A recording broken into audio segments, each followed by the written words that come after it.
नमस्कार दोस्तों, स्वागत है आपका हमारे चैनल में। आज की कहानी बड़ी खास है क्योंकि आज हम बात करेंगे उन 3 नाजुक रानियों की जिनकी नाजुकता एक दिन पूरे राज्य के लिए संकट बन गई।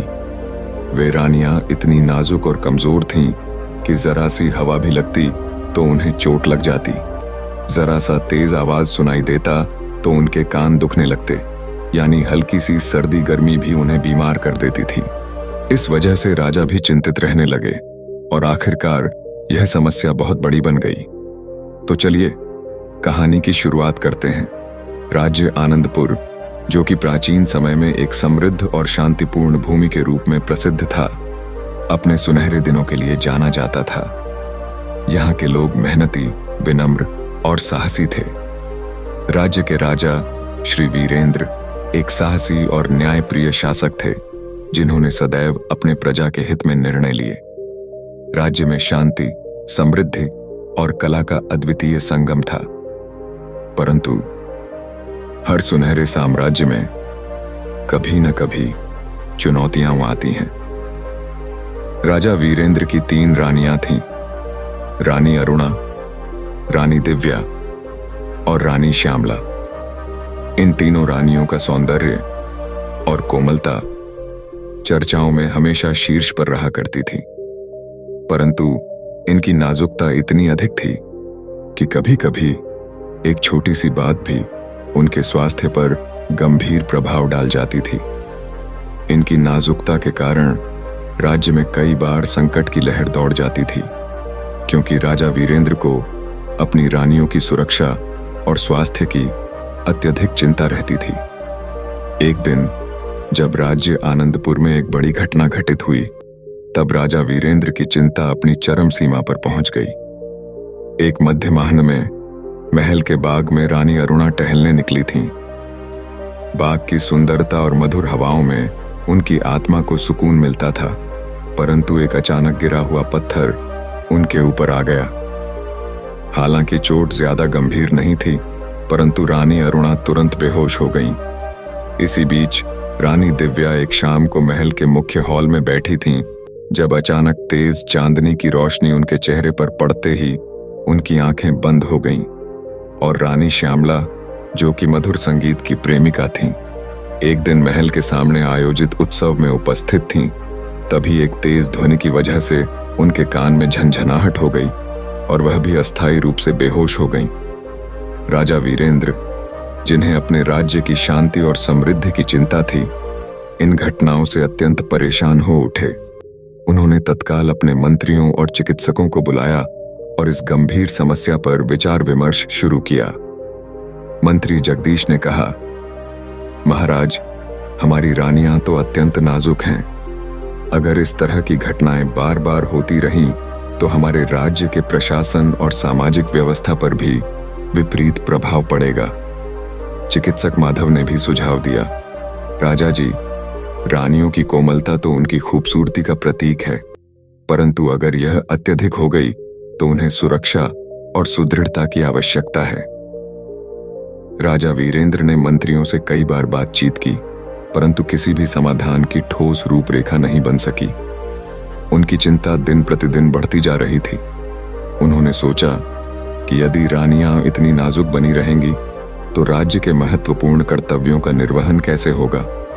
आखिरकार शारीरिक और मानसिक दृढ़ता के बिना राज्य की सुरक्षा, संस्कृति और समाज को आगे बढ़ाना संभव नहीं होगा।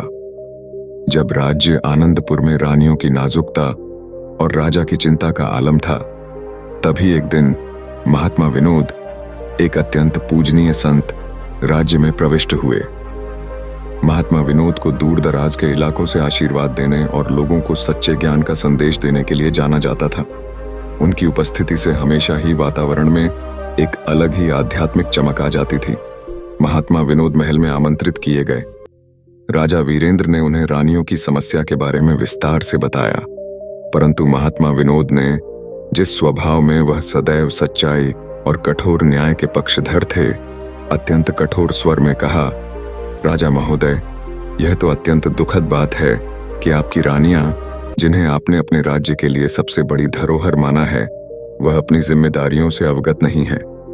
मैं तो यहाँ आपके राज्य में सेवा करने और ज्ञान बांटने आया हूँ, परंतु मुझे यह देखकर अत्यंत आक्रोश हुआ कि रानियां अपनी सेवा करने के बजाय अपने नौकरानियों को भेज देती हैं। इससे न केवल आपकी छवि प्रभावित होती है, बल्कि राज्य की नींव भी कमजोर पड़ती है।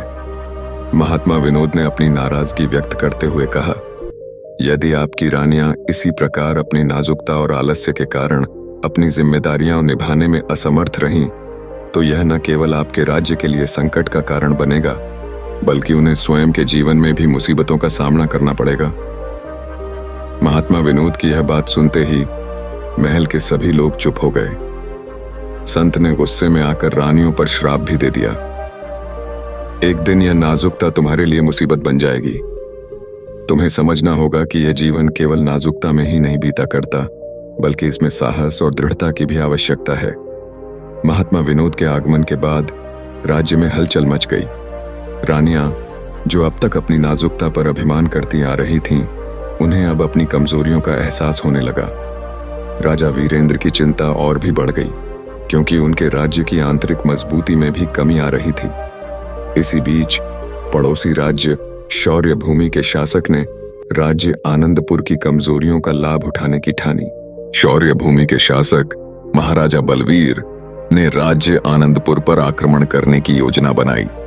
उन्होंने सुना था कि आनंदपुर की रानियां इतनी नाजुक हैं कि एक छोटी सी घटना से वे पूरी तरह असमर्थ हो सकती हैं। महाराजा बलवीर ने अपनी सेनाओं को तैयार किया और एक बड़ी युद्ध कौशल योजना बनाई।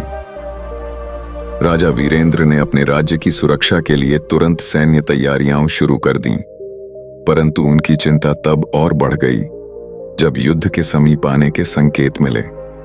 राज्य के गुरुओं, योद्धाओं और सलाहकारों ने बार बार कहा कि यदि रानियां इस नाजुकता की स्थिति में रहीं, तो युद्ध के मैदान में यह कमजोरी ही राजा की हार का कारण बन सकती है। राजा ने महसूस किया कि केवल बाहरी शत्रु ही नहीं, बल्कि अंदर की कमजोरियां भी राज्य की सुरक्षा को प्रभावित कर सकती हैं। युद्ध की तैयारियों के बीच महल में एक गंभीर सभा बुलाई गई। सभी मंत्री, योद्धा, चिकित्सक और गुरुओं ने मिलकर विचार विमर्श किया। राजा वीरेंद्र ने गंभीर स्वर में कहा, हमें यह समझना होगा कि रानियों की नाजुकता को नियंत्रित करना अत्यंत आवश्यक है। अगर हम अपनी रानियों को सुदृढ़ नहीं बना पाए, तो युद्ध के मैदान में हम पर हमला कर दिया जाएगा। मंत्री जगदीश ने सुझाव दिया, राजा जी, हमें रानियों के लिए एक विशेष प्रशिक्षण कार्यक्रम शुरू करना चाहिए, जिससे वे न केवल अपनी स्वास्थ्य संबंधी कमजोरियों को दूर कर सकें, बल्कि मानसिक और शारीरिक रूप से भी सुदृढ़ बन सकें।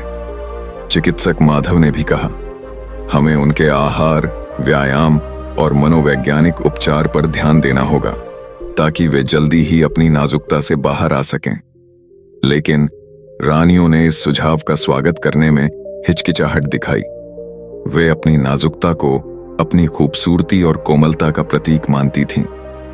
उनके लिए यह बदलाव एक चुनौती से कम नहीं था।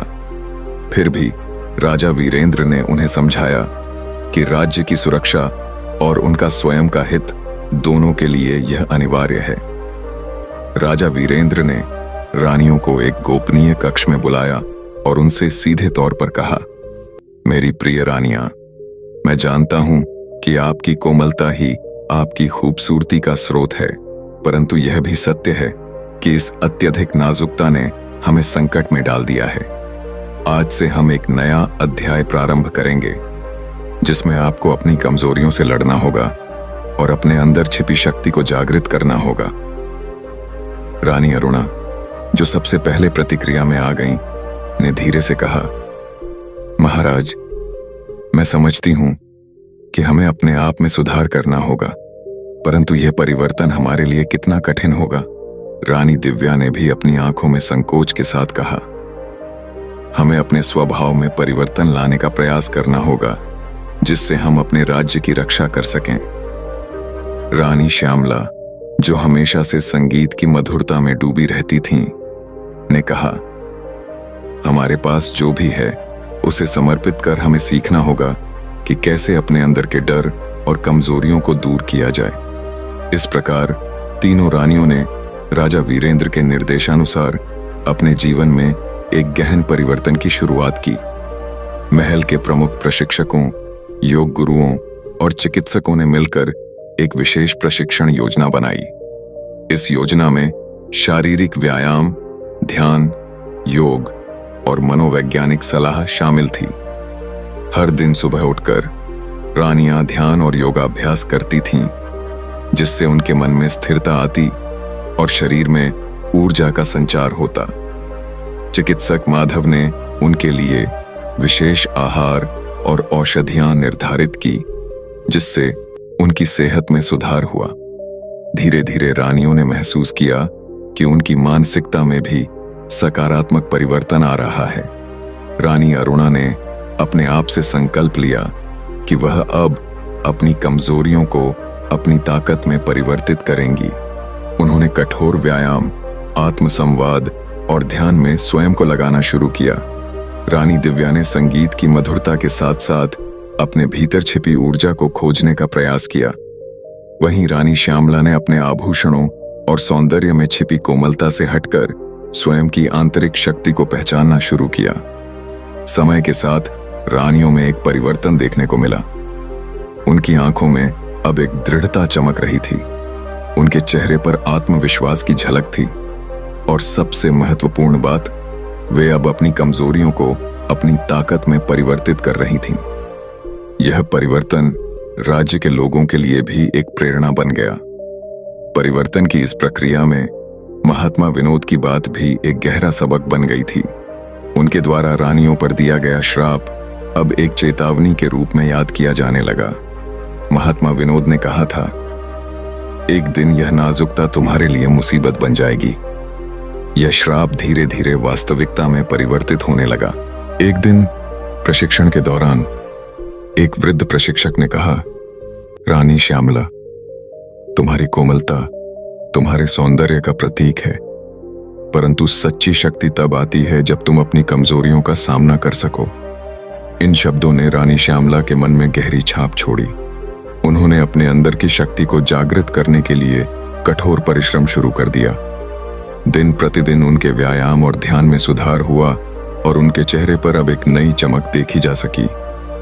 राजा वीरेंद्र ने देखा कि अब रानियां केवल सजावट का हिस्सा नहीं थीं, बल्कि राज्य की आत्मा बन चुकी थीं। युद्ध के मैदान में भी इस परिवर्तन का असर हुआ। राज्य आनंदपुर के सैनिकों ने अब अपने शत्रुओं के खिलाफ अधिक उत्साह और आत्मविश्वास के साथ मुकाबला किया। रानियों के प्रशिक्षण के बाद महल में आने वाले संदेशों में अब आशा की किरण झलकने लगी।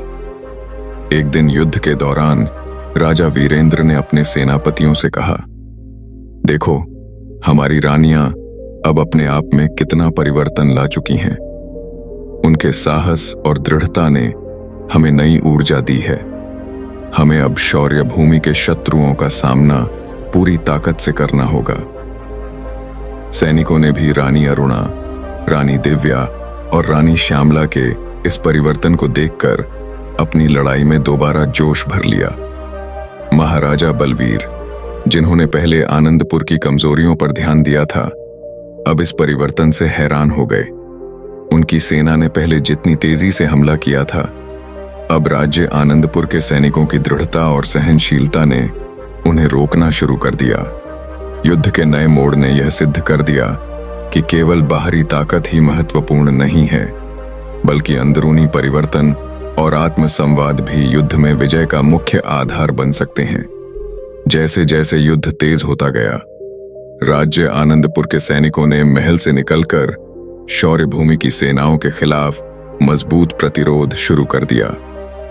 राजा वीरेंद्र ने युद्ध में अपनी सेना का नेतृत्व करते हुए कहा, आज हमारे सामने दो रास्ते हैं। या तो हम अपनी कमजोरियों के कारण पतन को स्वीकार करें, या फिर हम अपनी आत्मा की शक्ति से उन्हें पराजित करें। इस उच्च प्रेरणा के साथ सैनिकों ने दुश्मनों के खिलाफ अपनी पूरी ताकत लगा दी। युद्ध के दौरान रानियों की परिवर्तन यात्रा ने राज्य के लोगों में एक नई आशा जगा दी। उनके परिवर्तन के संदेश ने सभी को यह विश्वास दिलाया कि यदि हम अपनी कमजोरियों को सुधारें तो हम किसी भी संकट का सामना कर सकते हैं। कई दिनों तक चलने वाले संघर्ष के बाद राज्य आनंदपुर की सेना ने महाराजा बलवीर की सेनाओं को पीछे धकेल दिया। अंततः शौर्य भूमि के सैनिक थकावट और निराशा के कारण वापस लौटने लगे। इस विजय ने राज्य आनंदपुर में एक नया अध्याय शुरू किया।